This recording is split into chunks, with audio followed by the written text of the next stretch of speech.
Ava and Carol Detective Agency. The Mystery of the Pharaoh's Diamonds.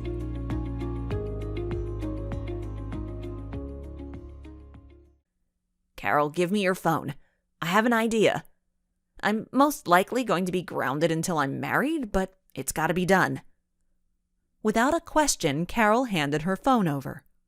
Ava jabbed in the number that her mother had made her memorize in case there was ever an emergency. She hoped, for her and Carol's sake, this constituted as one of those times.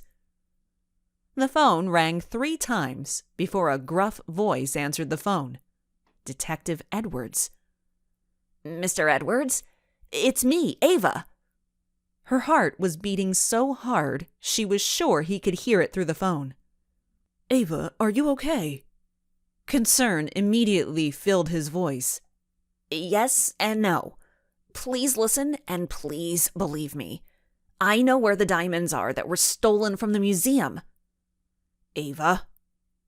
His voice was tinged with anger. You know that this number is only for emergencies. Mr. Edwards, I'm not playing. You can be angry at me later, but if you don't hurry, the diamonds are going to be gone forever. We have video. We can prove it. You have to believe me. Ava felt dizzy as the words tumbled out of her mouth. Ava, where are you? He demanded. We're hiding at the side of the Prestige auction building. They've hidden the diamonds in a piano and they're about to leave. Ava could hear the ding, ding of the detective's car door. How do you know the diamonds are in the piano? Did you see them? Ava, did you see them put them in there? His voice was a mixture of frustration and concern. Please, Blake. Ava could feel tears of frustration coming to her eyes. Trust me. I would never lie to you. Please hurry.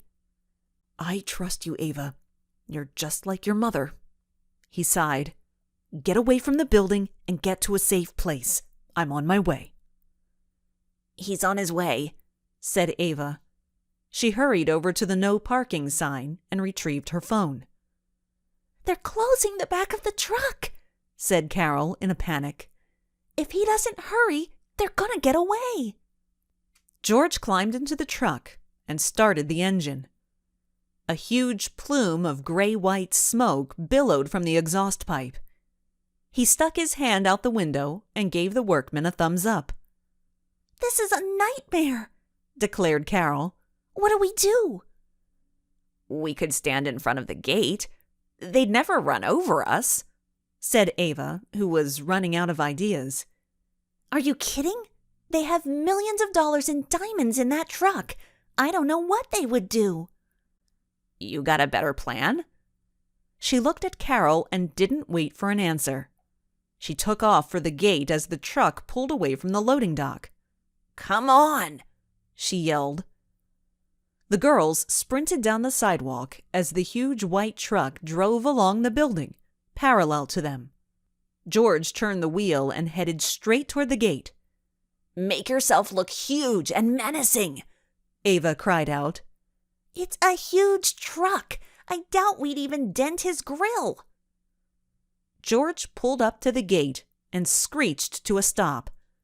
He jumped from the driver's side, said something to his companion, and calmly walked up to the keypad to open the gate. Hi, George. Long time no see, said Ava. How's the museum?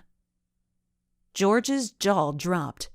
He scowled at them, quickly regaining his composure. You two, what are you doing here?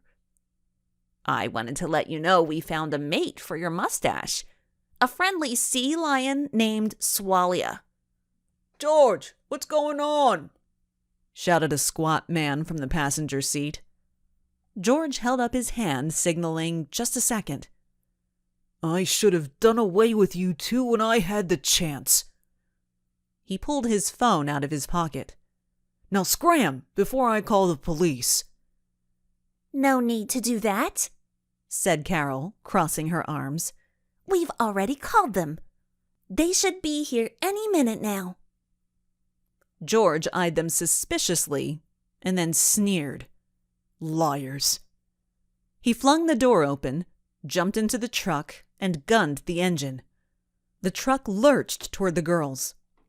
Ava and Carol clenched their jaws and held their ground.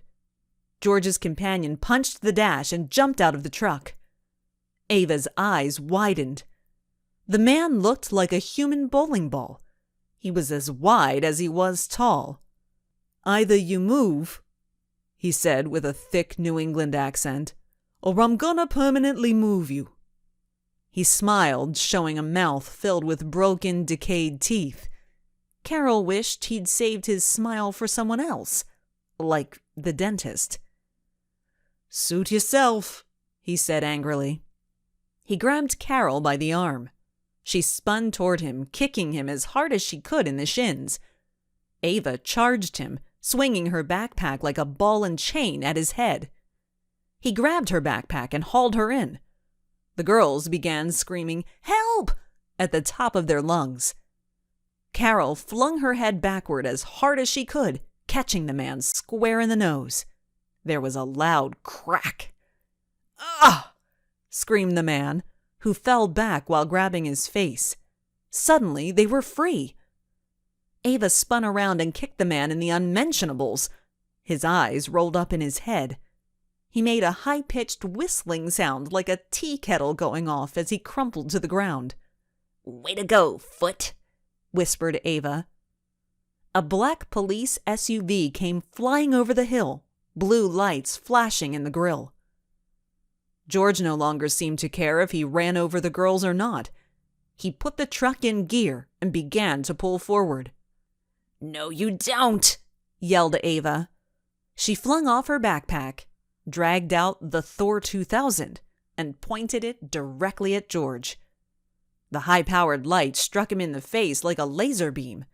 He threw up his forearm to protect his eyes, but it was too late. The truck accelerated forward, just missing the girls as they dove out of the way.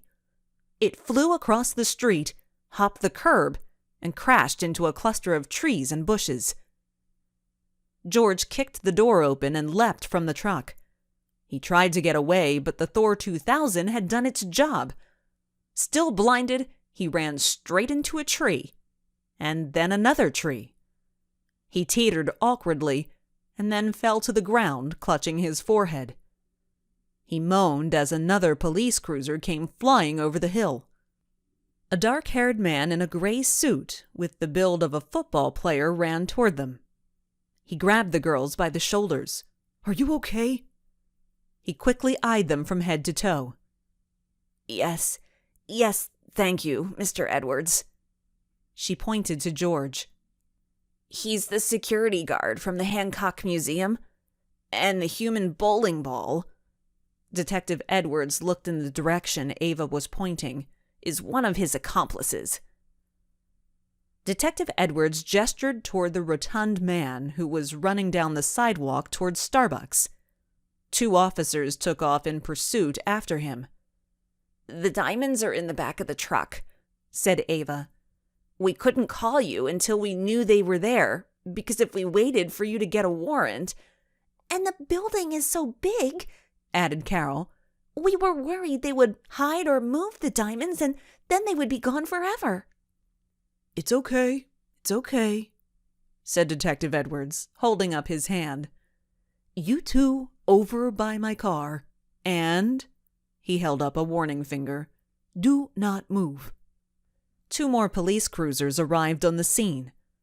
Across the Prestige auction parking lot, a silver-haired man in a 3-piece suit was making his way toward them in a golf cart.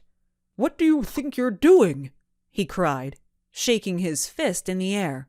"This is private property. I'll have your badge." "And you are?" asked Detective Edwards calmly. "Ronaldo White III, owner of Prestige Auctions, taxpayer, and friend of the mayor." "Delightful. I'm Detective Edwards, and I have a few questions for you. Is that your truck?"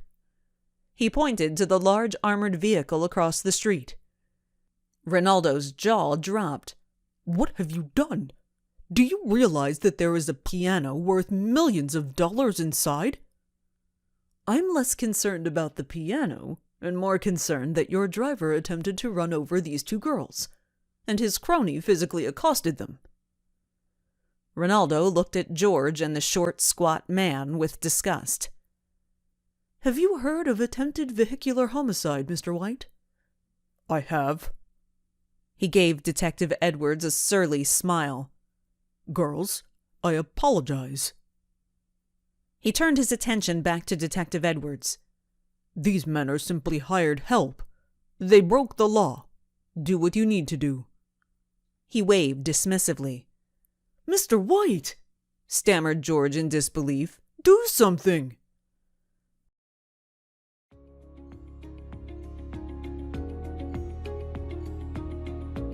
If you're enjoying Thomas Lockhaven's audiobook content, please like and subscribe.